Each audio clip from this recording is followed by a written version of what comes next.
Welcome friends to this new session on globalization.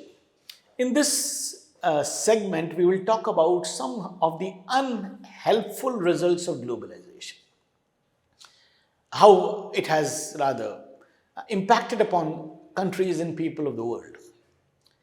Firstly, in general, the living standards have been worsened. And what happens that in search of more profits, companies move operations overseas to minimize costs. And such moves sometimes do away with jobs and lead to mounting unemployment, even in the developed countries of the world. And that is what we discussed in the previous segment, as to how companies move operations. So the basic idea of companies, is to minimize their costs. But what happens that as a consequence of their greed and the urge to minimize costs and make more and more profits on what they make and produce, it leads to a problem as far as the job market in their respective countries is concerned. And that creates a big social problem, for governments in their respective countries, where a lot of jobs are lost. And these people who are working in these factories and industries are maybe underqualified for high value jobs. So they can't go for high value jobs even if they are available in their countries. And they have to go for low value jobs, but those low value jobs are no more available because most of the big companies which used to employ a large number of people have shifted operations to some other country. So that creates a situation where certain sections of population are rather rich and they are stinking rich, but in the same country, or in the same city, you find people with very bad living standards. So in rich countries of the world and in the big cities, you find pockets of opulence, extreme opulence. And, around that, or in the midst of that opulence, you find islands of poverty. People living in the same cities in ghettos where they don't have proper housing, proper health facilities, proper food. And some of their own countrymen who are into business and who are rich are enjoying a lifestyle which we can't even imagine and think of. So this kind of a disparity which is created in societies, even in the Western countries, where people experience such kind of living standards which are worse than most people even in developing countries like India. So that is something, which creates a social problem basically for governments in those countries. The other important result is that globalization has knocked off balance the markets. Because globalization is responsible for the elimination of trade barriers and the easy movement of people. And it has led to the destabilization of national policies and even local cultures. Basically, labor markets are primarily affected when people move across borders in a hunt for high-paying jobs, and companies tend to outsource work in countries where labor is cheap, as we were discussing. So it creates a lot of, destabilization in the market. When a lot of movement of people and labor and even companies takes place, and any kind of planning which national governments would do in their countries, is offset because of this kind of a movement of capital and people from and into countries. And it also contributes to global recession because the tightly integrated global markets carry a great risk of global recession. So integration has its benefits, but the same integration has a risk also, because the advantage and the disadvantage of this integration would be felt by everyone. And that was very clearly illustrated in the 2008 subprime crisis in America, which started from America, And it is a good example of how entangled or interlinked global markets are affected by this kind of a problem, and how financial problems in one country, or region can swiftly have a multiplier effect. And therefore, we saw that how the ill effects of that financial crisis were felt by other countries of the world, and how it slowly traveled to other countries, that it was becoming increasingly difficult for these countries to stop the ill effects of that financial crisis from affecting their economies because of that close integration of the global market. So, what we see today is that globalization has reduced the ability of individual nations to manage the shocks which their domestic economy would face as a result of some shock or financial shock which was felt in some other economy.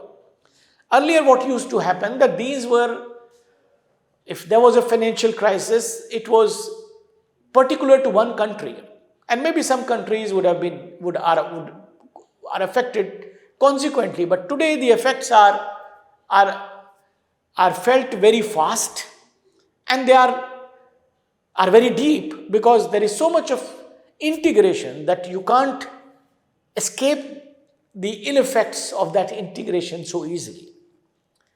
The other important issue is that globalization contributes to the denting of identities, cultural identities. So therefore, a lot of critics of globalization, they have points to say that the hurt to exceptional cultural identities and languages that comes with the international movement of business and people. So they say that the internet, for example, and the social media are forcing this trend even without the movement of people in commerce. So, on the one hand, the international movement of people in business is causing this dent in cultural identity, and on the other hand, even if people are not moving, there is so much of flow of information, cross flow of information through the social media, of course, through the medium of the internet, that we see that even when people are not moving, and even when commerce is not taking place at the levels at which it would affect people everywhere, but the cultural identity is getting dented. So people living in the third world even are experiencing cultural change, at a very significant level because of this interaction and because of the impact on their cultural identity, on their cultural practices, on their language of something which is coming from the West. So that, and it is moving in different ways, and there's a lot of intersectionality in that, but eventually, the cultural identities and the cultural, form is being affected in multiple ways by this kind of interaction, which is in some cases real and in some cases only virtual.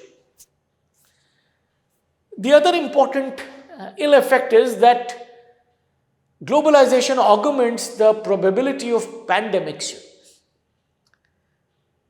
because the increased international travel and movement of people and goods, that obviously increases the risks of pandemics, and that was very vividly illustrated before the world through this coronavirus crisis, when we saw that a serious disease, spread to almost all countries of the world very speedily, and we could do nothing about that. Whatever barriers we tried to construct, whatever way we tried to stop it and stall its spread, we were always a failure, because the kind of integration we have created in the world at all levels, that we could not escape the ill effects of the pandemic, which hit us in our faces.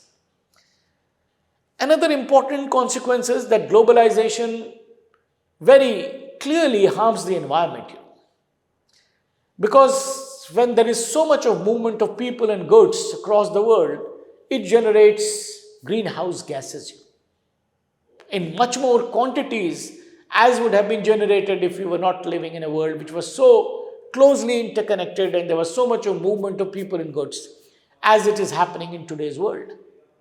And then there are industries such as fishing and logging. They basically search for places and countries where the exploitation of the environment is unrestricted or there is very little restriction. So they just are poaching, for such areas and such countries. And whenever they find that opportunity, they do overfishing and they cut more forests as they would otherwise do wherever they get that chance. So because they operate with the logic of what we call as the tragedy of commons. Something which belongs to everyone belongs to no one.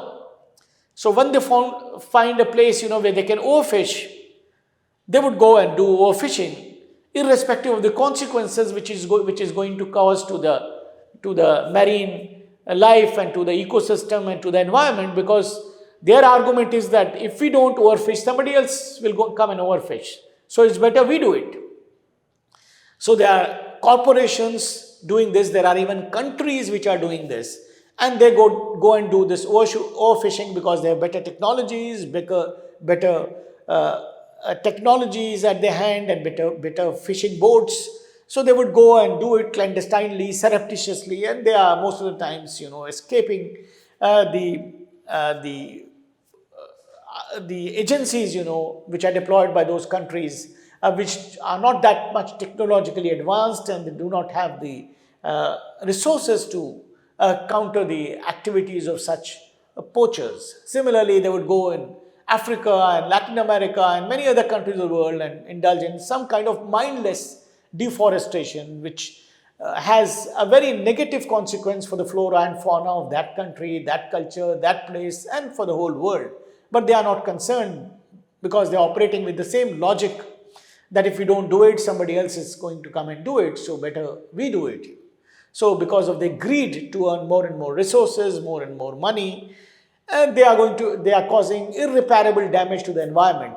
But that is how, this global movement of people and goods has led people to these places which they eye very covetously, and they indulge in all this kind of mindless rampage in different parts of the world.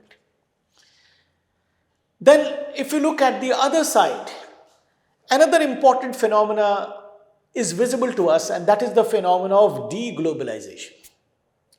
There are some critics of globalization, and ironically, most of these critics are located in the Western countries, in the rich countries of the West, which are actually the main beneficiaries of the process of globalization. In fact, these are the countries and people who have actually created this phenomena of globalization and have actually defined it in a manner which is to their advantage. But still, whatever rules you make, whatever systems you devise, whatever language you create, sometimes it happens that at the operational level there would be some actor, some player, some country which would come and maybe try to or successfully beat you at your own game. And then you start questioning the very logic of the structures which you have created. And it is exactly this what happened with globalization, that we saw people coming up in the developed countries of the world and who started talking about de-globalization. These people and nations are disbelieving of global integration. Interdependence, particularly economic interdependence, is viewed as more advantageous than interdependence on other nations. So they have got a different take on globalization, and they are probably trying to say that globalization is a process which is now benefiting other players, mainly, China, because the way China has developed economically and the way China has grown in terms of its control over global GDP in the last 20 years has alarmed many scholars and people in the Western world. Although China's entry in the World Trade Organization was actually facilitated by the Americans, but once China entered there, it so deftly played its cards in the economic sphere that it has come to be a heavyweight in global economic activities, and therefore it has precipitated the rethinking in the Western world about the advantages of globalization. And there are many other people, who are skeptical of globalization, who are actually not speaking for the state and for the multinational corporations, but they still feel that deglobalization is something which we need to think about. For example, when you look at the COVID pandemic, and its effect on global supply chains, what it caused was blockages and shortages of many goods, causing tension to different countries and their economies. For the advocates of deglobalization, a swing, a changeover towards locally sourced raw materials and products would be more sensible.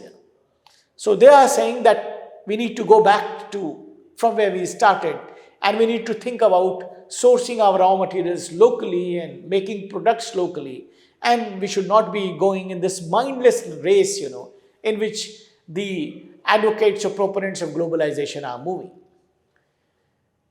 So it's not just nations that they are talking about deglobalization. Companies are also extricating from certain countries, where they used to be very well entrenched. For example, many companies close their offices in Russia, and many others are in the process of withdrawing in the wake of the Russia-Ukraine war.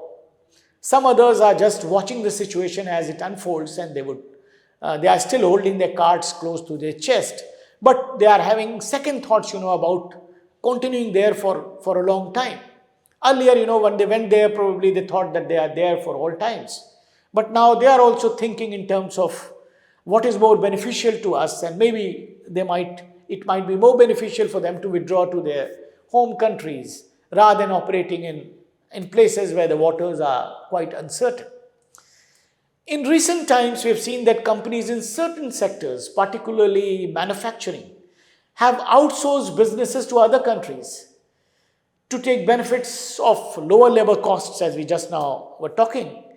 And more recently, there has been a lot of effort, very pointed efforts, especially from the side of the US, to reduce reliance on countries like China and relocate US manufacturing to other countries of the world so that the products can be made available to the consumers in the US without any breakup in supplies.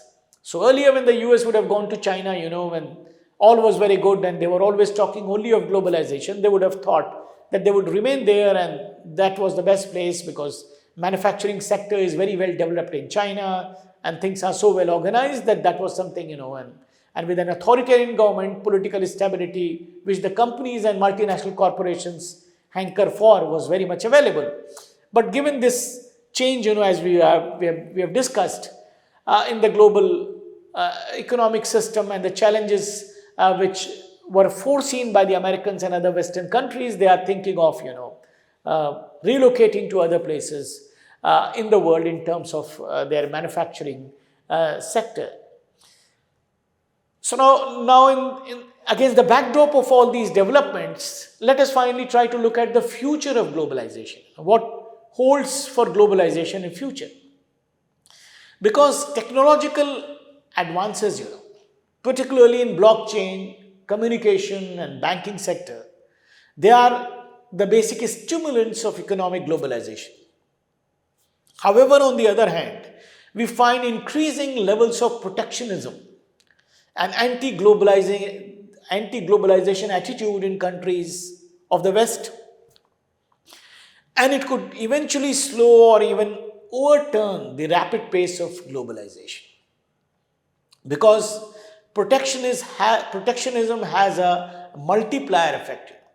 If one country goes for protectionism, the other countries start thinking that why not we also withdraw? Why should we open our doors for goods coming from other countries when they are closing their doors for our goods? So it has a chain reaction. One country closes its doors, it leads to the other country doing this, and consequently all of them would have higher walls of protectionism. And that is something which is antithetical to the process of globalization. On the other hand, the trends of nationalism, rising nationalism also calls for protectionism, because always the forces and parties which are based on nationalism will always talk about closing their countries because foreign influence and foreign companies are going to rob them of their culture at the social level and of their wealth at the economic level and of their political independence at the political level, and therefore they're always trying to advocate for protectionism. So they would always call for conservative economic policies, and that would lead to anti-globalizing moves in their respective countries. It again would obviously have multiplier effects in other countries.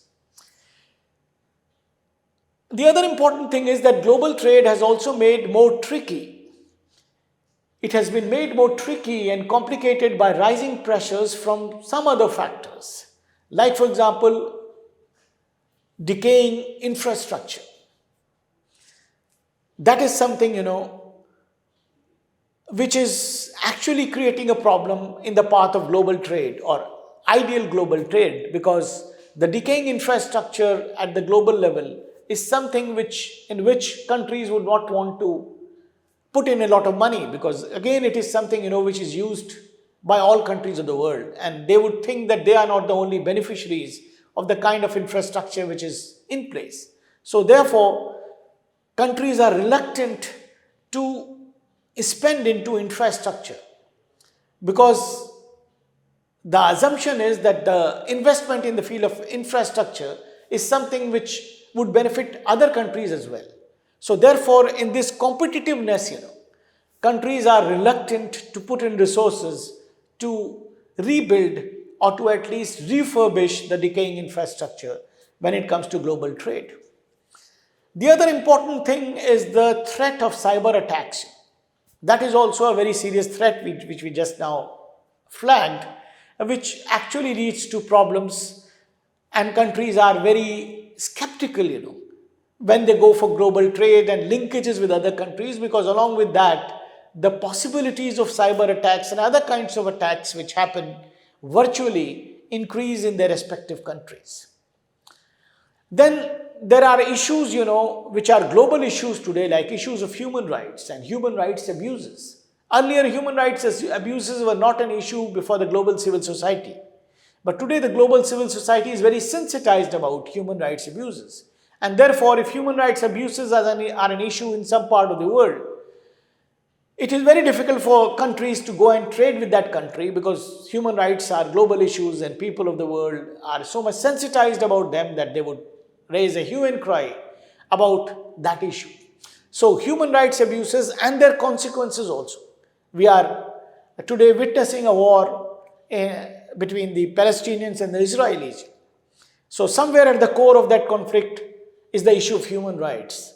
Similarly, in Ukraine and Russia war, there is an issue of human rights. And as a consequence of that, different actors, state actors and non-state actors are taking certain actions, which are consequently affecting the global trade.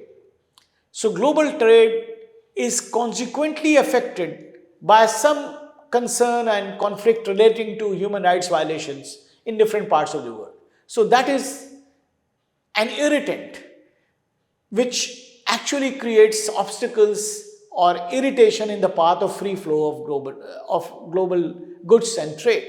And that is something which is actually creating some kind of problems for country, and it is raising pressures on countries when it comes to global trade or when it comes to their trade interactions with other countries of the world.